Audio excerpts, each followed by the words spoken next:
You have never met yourself. The man you think you are is a story, constructed piece by piece from fear, approval, and survival.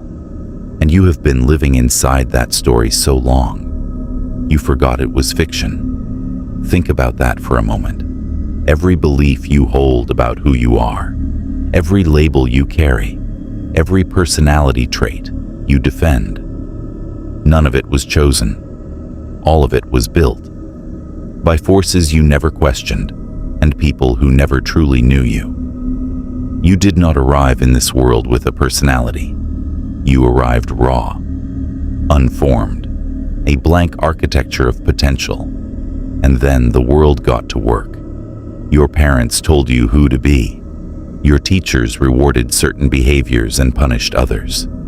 Your peers showed you which version of yourself was acceptable and which version needed to be buried. And you buried it, deep, without question, without resistance, because survival demanded it. This is what Carl Jung called the persona, the mask, the carefully constructed social face that allows a man to function in the world without being destroyed by it. Jung understood something most men never confront. The persona is not a shield, it is a trap. And most men spend their entire lives mistaking the trap for themselves. The persona begins as protection. A young boy learns that anger gets him punished. So he buries the anger. He learns that vulnerability invites attack. So he buries the vulnerability. He learns that certain emotions, certain desires, certain truths about himself are unwelcome. And so he buries those too, layer by layer, year by year, until the burial is so complete that the man standing in front of the mirror has no idea who is actually looking back. That man is you, not the real you, the constructed you, the you that was assembled from survival strategies, social conditioning, and other people's expectations. The you that learned to perform instead of exist. The you that became so skilled at the performance that you started believing it was real. Nietzsche saw this with devastating clarity.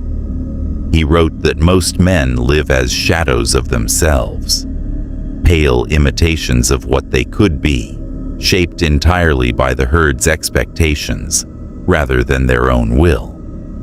He did not say this with contempt. He said it with the cold precision of a man who had looked directly at the human condition and refused to look away. The herd does not want you to know yourself. A man who knows himself cannot be controlled.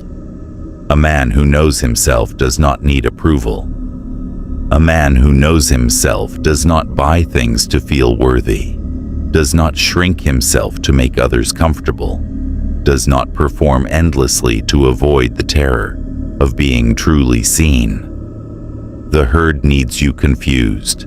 The herd needs you performing. The herd needs you to keep believing that the mask is your face.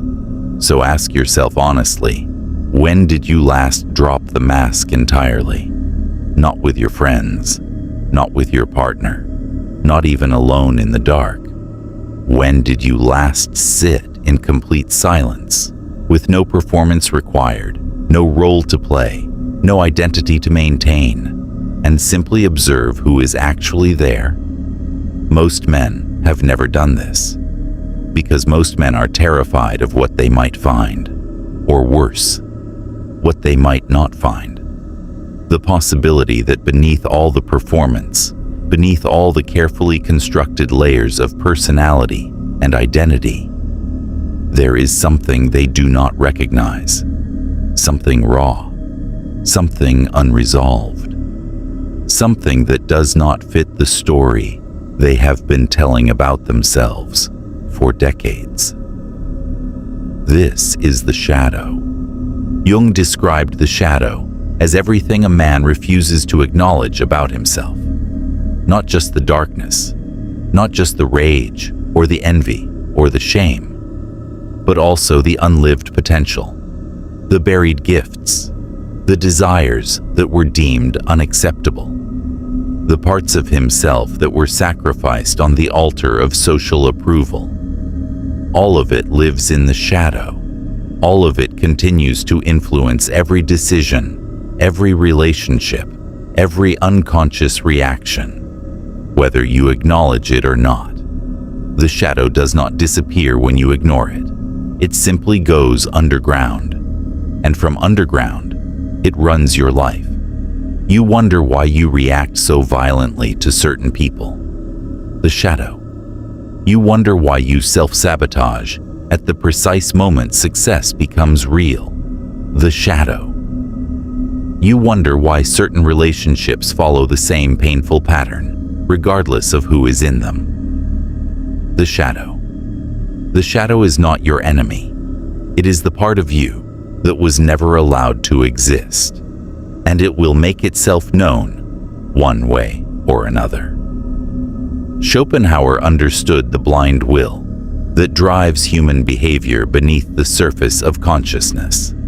He saw that most men are not the authors of their own lives. They are puppets of unconscious drives they have never examined. Drives built from pain, from fear, from ancient wounds that were never properly named. The man who believes he is making free choices while completely unconscious of his shadow is not free.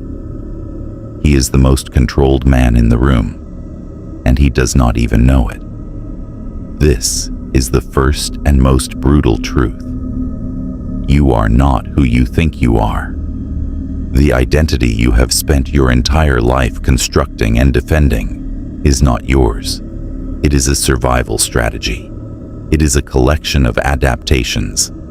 It is the result of every time you were told, directly or indirectly, that the real you was too much, not enough, wrong, unacceptable, dangerous, or unwelcome, and you believed them. Of course you did.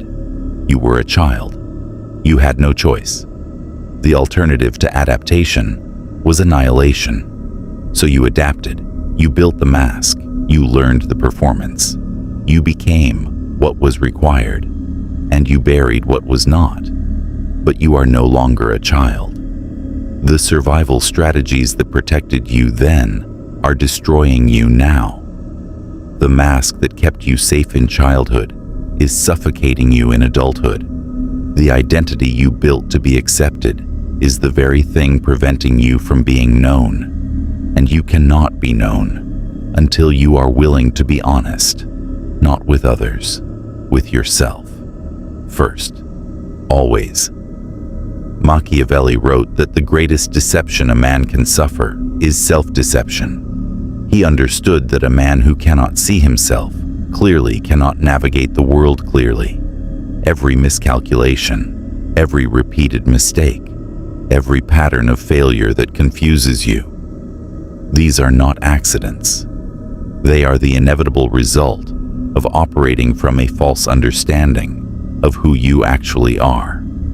The man who knows himself is dangerous, not dangerous in the crude sense, dangerous in the truest sense.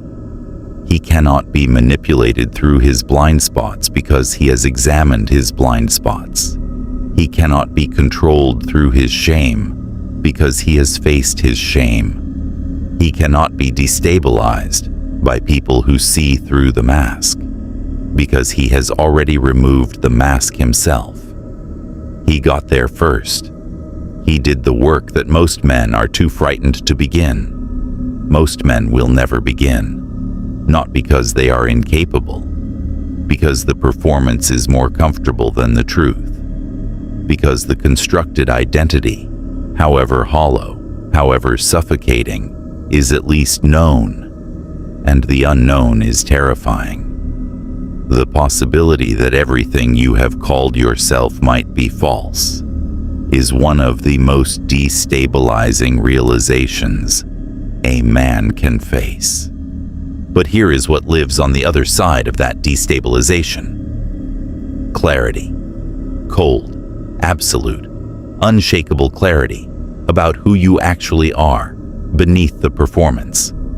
Not the acceptable version, not the version assembled from other people's expectations, the actual you. The version that existed before the conditioning, the version that was buried because the world was not ready for it, or more accurately, because you were not ready for it. The Stoics understood that the examined life requires a particular kind of courage, not the courage that shows itself in external battles, the deeper courage, the courage to turn the gaze inward, to look without flinching at what is actually there, to stop defending the false self and start dismantling it, piece by deliberate piece. Marcus Aurelius wrote to himself, not to audiences, not to posterity, but to himself, with a brutality of self-examination that most men are not capable of sustaining for 5 minutes. He understood that the work of knowing oneself is never finished, that the mask grows back, that the performance reasserts itself, that the false self is extraordinarily resilient because it was built to survive. It was built to survive. That is the final truth you need to sit with. The false self will not simply dissolve when you decide you have had enough of it. It will resist. It will argue. It will offer you every justification for why the performance is actually real, why the mask is actually your face, why the constructed identity is actually who you are. It is extraordinarily persuasive because it has been constructing that argument for your entire life. The work is not a single moment of revelation. It is a daily confrontation, a daily willingness to ask the question that most men spend their entire lives avoiding. Who am I when no one is watching? Not the version you present to your colleagues, not the version you show your friends, not even the version you perform for yourself when you are constructing the narrative of your own life in your head. The version that exists in the space between performances. The version that surfaces at 3 in the morning when the mind is too tired to maintain the construction. The version that lives in your reactions before your conditioning has time to edit them. That version is not comfortable. That version does not fit neatly into the story you have been telling. That version has needs that were never met, desires that were never acknowledged, wounds that were never tended, and a kind of raw power that was buried so long ago, you have almost forgotten it existed. Almost. Because it has never stopped trying to surface. In every moment of inexplicable rage, in every flash of desire that you immediately suppressed, in every dream that disturbed you enough to dismiss it before examining it, in every relationship that fell apart in the same inexplicable way, in every pattern you have promised yourself you would break, and then didn't. That is not weakness. That is the real you, trying to be acknowledged. The journey that begins when you stop lying to yourself is not comfortable. It is not clean. It does not look like the transformation narratives you have been sold. It looks like sitting with discomfort you have spent decades avoiding. It looks like acknowledging things about yourself that do not fit the image you have constructed. It looks like grief, actual grief, for the years spent performing a life that was never truly yours. But it is the only journey worth taking. Because a man who spends his entire life performing an identity that was never his is a man who never actually lived. He existed. He functioned. He moved through the world wearing the correct masks for the correct occasions. But he never lived. Not really. Not in the way that only becomes possible when the performance finally stops. and something real, however raw, however uncomfortable, however unfamiliar, is allowed to breathe. You are not who you think you are. That is not a condemnation. It is an invitation. The man you actually are has been waiting, with extraordinary patience, for you to stop running from him. The only question that matters now is whether you are finally ready to stop.